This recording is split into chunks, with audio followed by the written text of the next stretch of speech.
श्री सद्गुरुवे नमः। जिनकी रही भावना जैसी, प्रभु मूरत देखे तिन तैसी। जिसका जैसा भावना रहेगा, अपने अपने संस्कार और भाव के अनुसार से वह उसका विचार प्रकट होगा और उसी के अनुरूप वह काम करेगा। एक बार की कथा है कि दानव, देव और मानव तीनों ब्रह्मा जी के पास उपदेश लेने के लिए पहुंचे। तो ब्रह्मा जी ने दानव मानव राक्षस को उपदेश दिया। दो उपदेश सुन करके राक्षस जाने लगे। तो ब्रह्मा जी ने कहा, क्या समझा आपने दो का अर्थ? तो राक्षस ने कहा कि हम लोग लूट मार अपराधी प्रवृत्ति का होते हैं।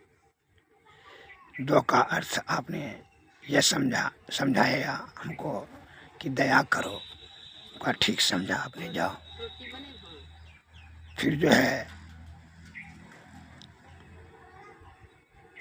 देव को बुला करके कहा दो। वो उनको पूछा ब्रह्मा जी ने कि दो का अर्थ क्या समझा? कहा हम लोग विषय भोगी हैं, इंद्रिय भोग विलास में संलिप्त रहते हैं। दो का अर्थ उपदेश दे करके आपने यह कहा कि इंद्रिय दमन करो का ठीक समझा आपने। जाओ। और अंत में मनुष्य को बुला करके कहा दो।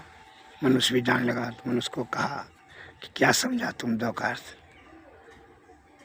तो मनुष्य ने कहा, भगवान हे ब्रह्मदेव, हम लोग इंद्रिया अधीन है, इंद्रियों के विषय में फंस कर करके नाना प्रकार का दुख भोगते रहते हैं। अतः इंद्रिय विषय को त्यागने के लिए मन निग्रह यैन कैन प्रकरण मैंने किसी भी तरह कोशिश करते हैं हमेशा मन निग्रह करने का, इंद्रिय निग्रह करने का।